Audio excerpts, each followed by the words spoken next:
सत्यनारायण व्रत कथा। एक समय नैमिषारण्य तीर्थ में शौनक आदि 88,000 ऋषियों ने श्री सूत जी से पूछा, हे प्रभु, इस कलियुग में वेद विद्या रहित मनुष्यों को प्रभु भक्ति किस प्रकार मिलेगी तथा उनका उद्धार कैसे होगा। इसलिए हे मुनिश्रेष्ठ, कोई ऐसा तप कहिए जिससे थोड़े समय में पुण्य प्राप्त होवे तथा मन वांछित फल मिले। वह कथा सुनने की हमारी इच्छा है। सर्वशास्त्र ज्ञाता श्री सूत जी बोले, हे वैष्णवों में पूज्य, आप सबने प्राणियों के हित की बात पूछी है। अब मैं उस श्रेष्ठ व्रत को आपसे कहूँगा, आप लोगों से कहूँगा जिस व्रत को नारद जी ने लक्ष्मी नारायण से पूछा था और लक्ष्मीपति ने मुनि श्रेष्ठ नारद से कहा था। सो ध्यान से सुनो। एक समय योगी राज नारद जी दूसरों के हित की इच्छा से अनेक लोकों में घूमते हुए मृत्यु लोक में आ पहुँचे।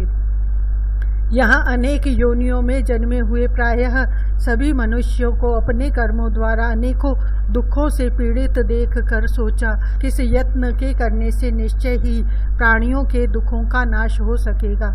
ऐसा मन में सोचकर विष्णु लोक को गए। वहाँ श्वेत वर्ण और 4 भुजाओं वाले देवों के ईश नारायण को देखकर, जिनके हाथों में शंख व चक्र व गदा और पद्म थे तथा वरमाला पहने हुए थे, स्तुति करने लगे। हे भगवान, आप अत्यंत शक्ति से संपन्न हैं। मन तथा वाणी भी आपको नहीं पा सकती। आपका आदि मध्य अंत नहीं है। निर्गुण स्वरूप आप सृष्टि के आदि भूत और भक्तों के दुखों को नष्ट करने वाले हो। आपको मेरा नमस्कार है। नारद जी ने इस प्रकार की स्तुति सुनकर विष्णु भगवान बोले, हे मुनिश्रेष्ठ, आपके मन में क्या है? आपका किस काम के लिए आगमन हुआ है? निसंकोच कहो। तब नारद मुनि बोले, मृत्यु लोक में सब मनुष्य जो अनेक योनियों में पैदा हुए हैं, अपने अपने कर्मों के द्वारा अनेक प्रकार के दुखों से दुखी हो रहे हैं। हे नाथ, मुझ पर दया रखते हो तो बतलाइए कि उन मनुष्यों के सब दुख थोड़े से ही प्रयत्न से कैसे दूर हो सकते हैं। श्री भगवान जी बोले, हे नारद, मनुष्यों की भलाई के लिए तुमने बहुत अच्छी बात पूछी है। जिस काम के करने से मनुष्य मोह से छूट जाता है वह मैं कहता हूँ। सुनो, बहुत पुण्य देने वाला स्वर्ग तथा मृत्यु लोक दोनों में दुर्लभ एक उत्तम व्रत है। आज मैं प्रेमवश होकर तुमसे कहता हूँ। सत्यनारायण का यह व्रत अच्छी तरह विधि पूर्वक करके मनुष्य आयु पर्यंत यहाँ सुख भोग कर मरने पर मोक्ष को प्राप्त होता है। श्री भगवान के वचन सुनकर नारद मुनि बोले कि उस व्रत का फल क्या है, क्या विधान है और किसने यह व्रत किया है और किस दिन यह व्रत करना चाहिए, विस्तार से कहिए। भगवान बोले, दुख शोक आदि को दूर करने वाला, धन धान्य को बढ़ाने वाला, सौभाग्य तथा संतान को देने वाला यह व्रत सब स्थानों पर विजय करने वाला है। भक्ति और श्रद्धा के साथ किसी भी दिन मनुष्य श्री सत्यनारायण की शाम के समय ब्राह्मणों और बंधुओं के साथ धर्म परायण होकर पूजा करे। भक्ति भाव से नैवेद्य, केले का फल, घी, दूध और गेहूं का चूर्ण सवाया लेवे। गेहूं के अभाव में साठी का चूर्ण, शक्कर तथा गुड़ ले और सब भक्षण योग्य पदार्थ जमा करा के भगवान के अर्पण कर देवे तथा बंधुओं सहित ब्राह्मणों को भोजन करावे। पश्चात स्वयं भोजन करे, नृत्य गीत आदि का आचरण कर सत्यनारायण भगवान का स्मरण करता हुआ समय व्यतीत करे। इस तरह व्रत करने पर मनुष्यों की इच्छा निश्चय पूरी होती है। विशेषकर कली काल में भूमि पर यही मोक्ष का सरल उपाय है।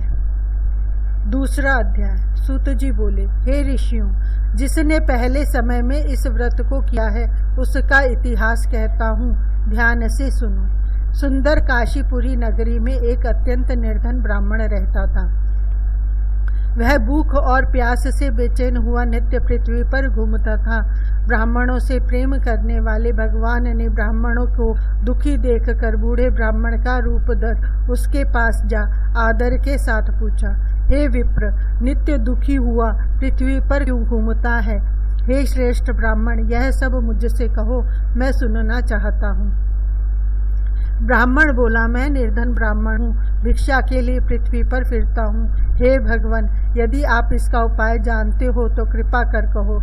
वृद्ध ब्राह्मण बोला कि सत्यनारायण भगवान मन वांछित फल देने वाले हैं, इसलिए हे ब्राह्मण, तू उनका पूजन कर, जिसके करने से मनुष्य सब दुखों से मुक्त होता है। ब्राह्मण को व्रत का सारा विधान बतलाकर बूढ़े ब्राह्मण का रूप धारण करने वाले सत्यनारायण भगवान अंतर्धान हो गए। जिस व्रत को वृद्ध ब्राह्मण ने बतलाया है मैं उसको करूँगा, यह निश्चय करने पर उसे रात में नींद भी नहीं आई। वह सवेरे उठ सत्यनारायण के व्रत का निश्चय कर भिक्षा के लिए चला। उस दिन उसको भिक्षा में बहुत धन मिला, जिससे बंधु बांधवों के साथ उसने सत्यनारायण का व्रत किया।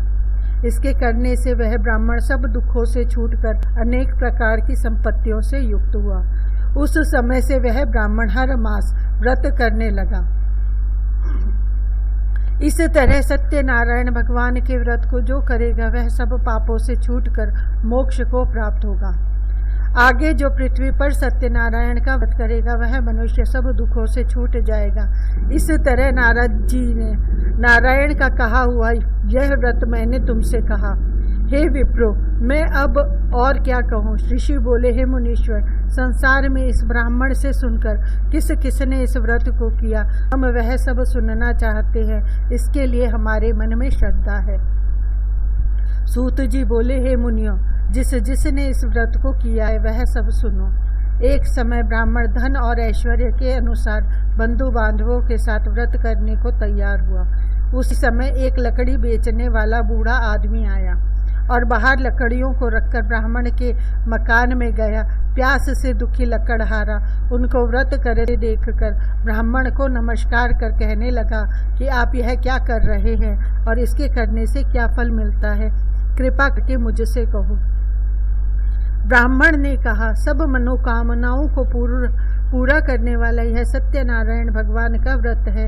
इसकी ही कृपा से मेरे यहाँ धन धान्य आदि की वृद्धि हुई है।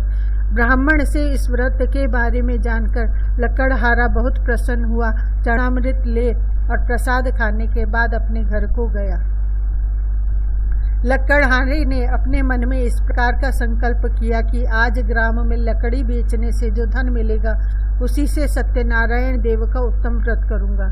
यह मन में विचार कर वह बूढ़ा आदमी लकड़ियां अपने सिर पर रखकर जिस नगर में धनवान लोग रहते थे वह ऐसे सुंदर नगर में गया। उस रोज वहां पर उसे उन लकड़ियों का दान पहले दिनों से चौगुना मिला। तब वह बूढ़ा लकड़हारा दाम ले और अति प्रसन्न होकर पक्के केले की फली, शक्कर, घी, दुग्ध, दही और गेहूं का चूर्ण इत्यादि सत्यनारायण भगवान के व्रत की कुल सामग्रियों को लेकर अपने घर गया। फिर उसने अपने भाइयों को बुलवाकर विधि के साथ भगवान जी का पूजन और व्रत किया। उस व्रत के प्रभाव से वह बूढ़ा लकड़हारा धन पुत्र आदि से युक्त हुआ और संसार के समस्त सुख भोग कर वैकुंठ को चला गया। तीसरा अध्याय। सूत जी बोले, हे श्रेष्ठ मुनियों, अब आगे की कथा कहता हूँ, सुनो। पहले समय में उल्कामुख नाम का एक बुद्धिमान राजा था। वह सत्यवक्ता और जितेंद्रिय था। प्रतिदिन देव स्थानों पर जाता तथा गरीबों को धन देकर उनके कष्ट दूर करता था। उसकी पत्नी कमल के समान मुख वाली और सती साध्वी थी। भद्रशिला नदी के तट पर उन दोनों ने श्री सत्यनारायण का व्रत किया। उस समय में वहां एक साधु वैश्य आया। उसके पास व्यापार के लिए बहुत सा धन था। वह नाव को किनारे पर ठहराकर राजा के पास आ गया और राजा को व्रत करते हुए देखकर विनय के साथ पूछने लगा, हे राजन, भक्ति युक्त चित्त से आप क्या कर रहे हैं? मेरी सुनने की इच्छा है, सो आप यह मुझे बताइए। राजन बोला, हे साधुन, अपने बांधवों के साथ पुत्र आदि की प्राप्ति के लिए महाशक्तिवान सत्यनारायण भगवान का व्रत व पूजन किया जा रहा है। राजा के वचन सुनकर साधु आदर से बोला, हे राजन, मुझसे इसका सब विधान कहो, मैं भी आपके कथन अनुसार इस व्रत को करूँगा। मेरे भी कोई संतान नहीं है और इससे निश्चय ही होगी। राजा ने सब विधान सुन व्यापार से निवृत्त हो वह आनंद के साथ घर गया। साधु ने अपनी स्त्री से संतान देने वाले उस व्रत का समाचार सुनाया और कहा कि जब मेरे संतान होगी तब मैं इस व्रत को करूँगा। साधु ने ऐसे वचन अपनी स्त्री लीलावती से कहे। एक दिन उसकी स्त्री लीलावती पति के साथ आनंदित हो सांसारिक धर्म में प्रवृत्त होकर सत्यनारायण भगवान की कृपा से गर्भवती हो गई तथा 10वें महीने में उसके एक सुंदर कन्या का जन्म हुआ। दिनों दिन वह इस सत्यनारायण व्रत कथा की तरह बढ़ने लगी जैसे शुक्ल पक्ष का चंद्रमा बढ़ता है। कन्या का नाम कलावती रखा गया। तब लीलावती ने मीठे शब्दों में अपने पति से कहा कि जो आपने संकल्प किया था कि भगवान का व्रत करूंगा, अब आप उसे करिए। साधु बोला, हे प्रिय, इसके विवाह पर करूंगा। इस प्रकार अपनी पत्नी को आश्वासन दे वह नगर हो गया। कलावती पितृगृह में वृद्धि को प्राप्त हो गई। साधु ने जब नगर में सखियों के साथ अपनी पुत्री को देखा तो तुरंत दूत बुलाकर कहा कि पुत्री के वास्ते कोई सुयोग्य वर देख कर लाओ। साधु की आज्ञा पाकर दूत कंचन नगर पहुंचा और वहां पर बड़ी खोज और देखभाल कर लड़की के लिए सुयोग्य वणिक पुत्र को ले आया। उस सुयोग्य लड़के को देखकर साधु ने अपने बंधु बांधवों सहित प्रसन्न चित्त अपनी पुत्री का विवाह उसके साथ कर दिया। किंतु दुर्भाग्य से विवाह के समय भी उस व्रत को करना भूल गया। तब श्री भगवान क्रोधित हो गए और श्राप दिया कि तुम्हें दारुण दुख प्राप्त होगा। अपने कार्य में कुशल साधु बनिया जामाता सहित समुद्र के समीप स्थित रत्नपुर नगर में गया और वहां दोनों ससुर जमाई चंद्रकेतु राजा के उस नगर में व्यापार करने लगे। एक रोज भगवान सत्यनारायण की माया से प्रेरित कोई चोर राजा का धन चुराकर भागा जा रहा था, किंतु राजा के दूतों को आता देखकर चोर ने घबराकर भागते हुए राजा के धन को वहीं चुपचाप रख दिया जहां वो ससुर जमाई ठहरे हुए थे। जब दूतों ने उस साधु वैश्य के पास जाकर राजा के धन को रखा देखा तो वे दोनों को बांधकर ले गए और प्रसन्नता से दौड़ते हुए राजा के समीप जाकर बोले, यह 2 चोर हम पकड़कर लाए हैं, देखकर आज्ञा दे। तब राजा की आज्ञा से उनको कठोर कारावास में डाल दिया और उनका सब धन छीन लिया। सत्यनारायण भगवान के श्राप द्वारा उनकी पत्नी भी घर पर बहुत दुखी हुई और घर पर जो धन रखा था चोर चुरा कर ले गए। शारीरिक व मानसिक पीड़ा तथा भूख प्यास से अत्यंत दुखी हो अन्न की चिंता में कलावती एक ब्राह्मण के घर गई।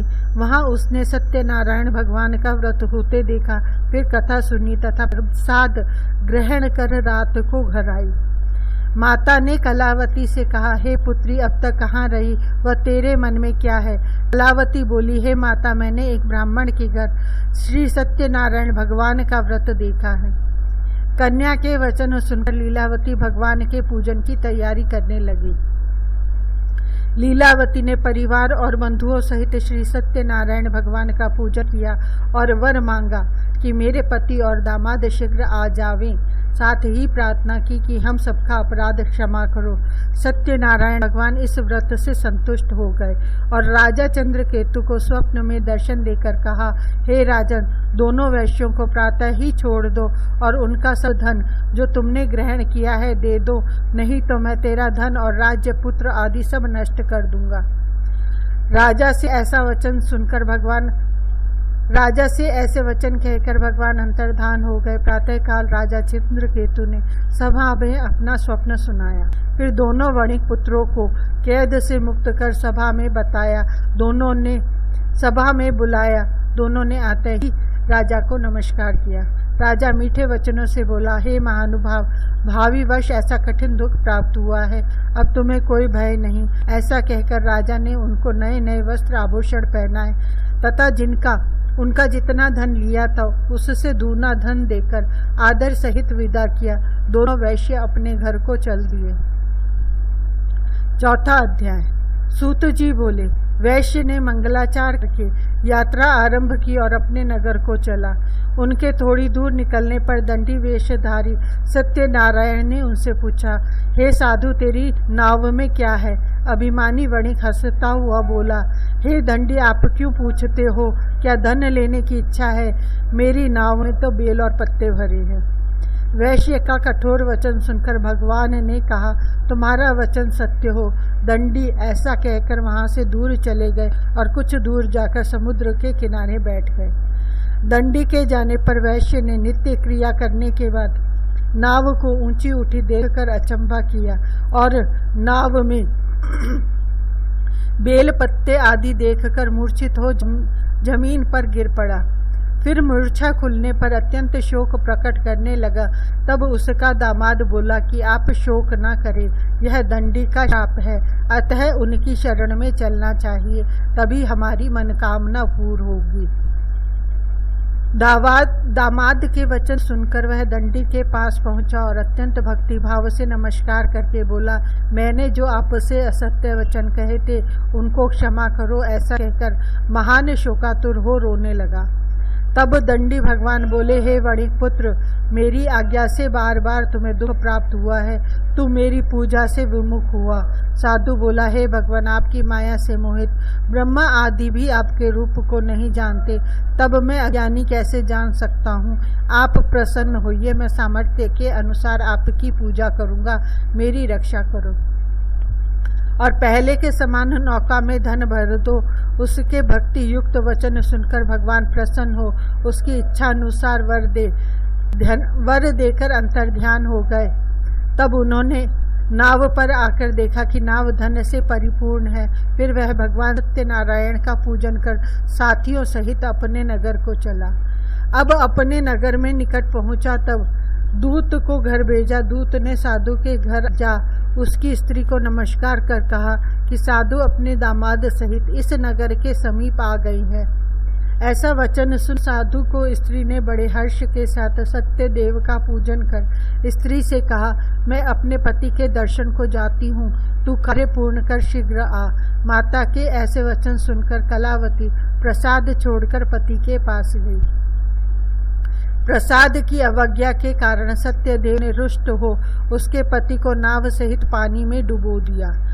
कलावती अपने पति को न देखकर रोती हुई जमीन पर गिर गई। इस तरह नौका को डूबा हुआ और कन्या को रोता देख साधु दुखित हो बोला, हे प्रभु, मुझसे या मेरे परिवार से जो भूल हुई है उसे क्षमा करो। उसके दीन वचन सुनकर सत्यदेव प्रसन्न हो गए और आकाशवाणी हुई, हे साधु, तेरी कन्या मेरे प्रसाद को छोड़कर आई है, इसलिए इसका पति अदृश्य हुआ है।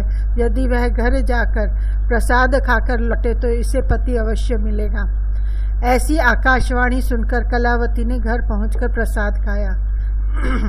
फिर आकर पति के दर्शन किए। तत्पश्चात साधु ने बंधु बांधवों सहित सत्यदेव का विधि पूर्वक पूजन किया। उस दिन से वह हर पूर्णिमा को सत्यनारायण का पूजन करने लगा। फिर इस लोक का सुख भोग कर अंत में स्वर्गलोक को गया। 5वां अध्याय। सूत जी बोले, हे ऋषियों, मैं और भी कथा कहता हूँ, सुनो। प्रजा पालन में लीन तुंगध्वज नाम का एक राजा था। उसने भी भगवान का प्रसाद त्याग कर बहुत दुख पाया।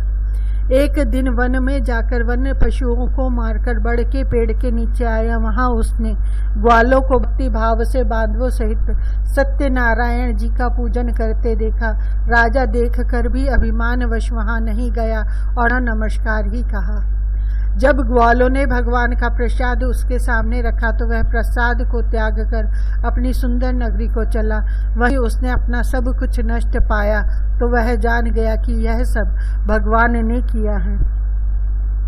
तब वह विश्वास कर ग्वालों के समीप गया और विधि पूर्वक पूजन कर प्रसाद खाया तो सत्यदेव की कृपा से पहले जैसा था वैसा ही हो गया। फिर दीर्घ काल तक सुख भोग कर मरने पर स्वर्गलोक को गया। जो मनुष्य इस परम दुर्लभ व्रत को करेगा, भगवान की कृपा से उसे धन धान्य की प्राप्ति होगी। निर्धन धनी और बंदी बंधन से मुक्त होकर निर्भय हो जाता है। संतानहीनों को संतान प्राप्ति होती है तथा सब मनोरथ पूर्ण होकर अंत में वैकुंठ धाम को जाता है। जिसने पहले इस व्रत को किया, अब उनके दूसरे जन्म की कथा कहता हूँ।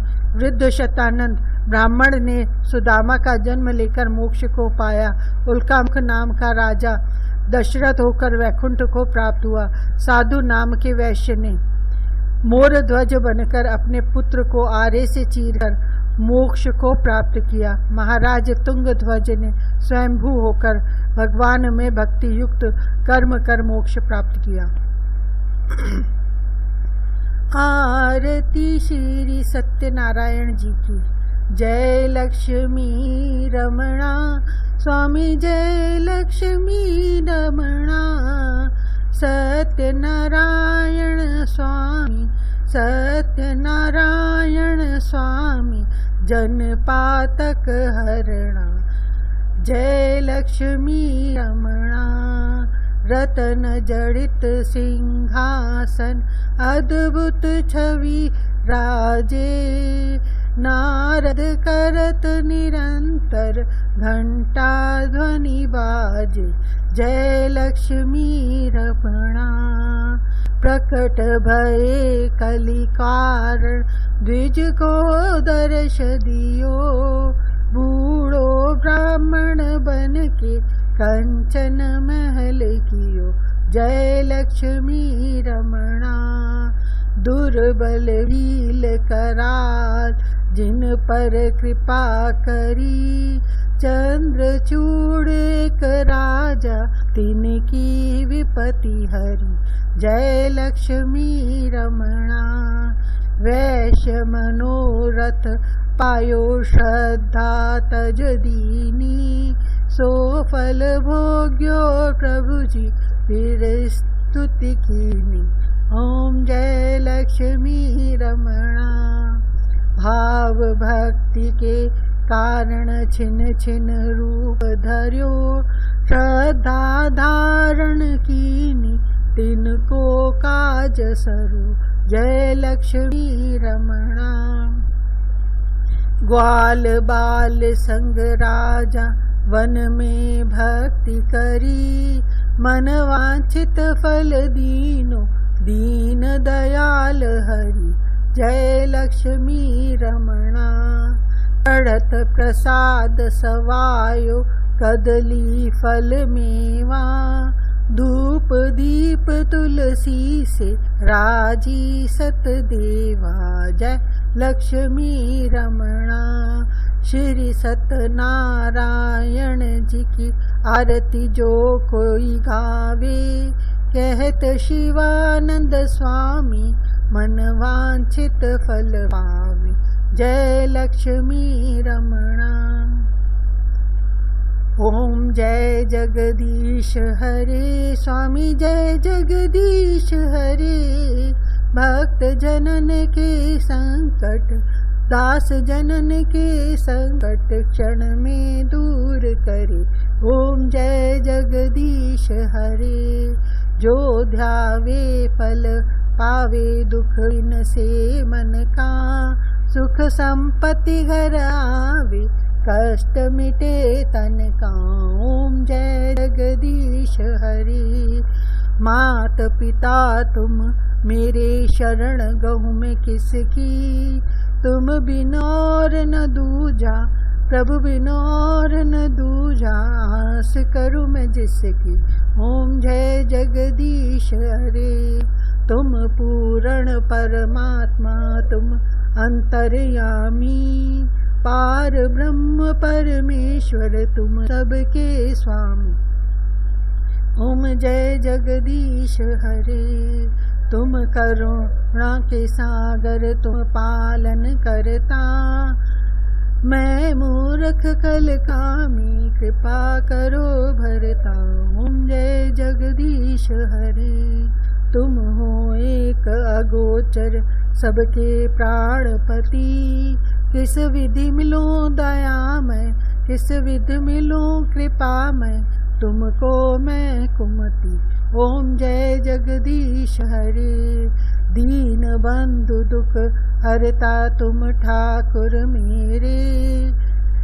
करुणा हस्त बढ़ाओ द्वार पड़ा में तेरे। ओम जय जगदीश हरे। विषय विकार मिटाओ पाप हरो देवा। श्रद्धा भक्ति बढ़ाओ संतन की सेवा। ओम जय जगदीश हरे। कर्पूर गौरम करुणावतारम संसार सारम भुजगेन्द्रहारम सदा वसंतम हृदयारविंदे भवं भवानी सहितं नमामि। त्वमेव माता च पिता त्वमेव बन्धुश्च सखा त्वमेव विद्या द्रविणं त्वमेव सर्वं मम देव। जय सरस्वती देवी नमो वरदे। जय वीणा वादिनी शुभ वरदे। जय श्वेत पद्म आसीना है। श्वेतांबर करुणा सीना है। करो ज्ञान विवर्धन बुद्धि विमलम तव वरद हस्त कमलम शरणम। जय सरस्वती देवी नमो वरदे। जय वीणा वादिनी शुभ वरदे। दीन दयाल विरधु संभारी हरहु नाथ मम संकट भारी। मंगल भवन अमंगल हारी द्रवहु सुदशरथ अजर बिहारी।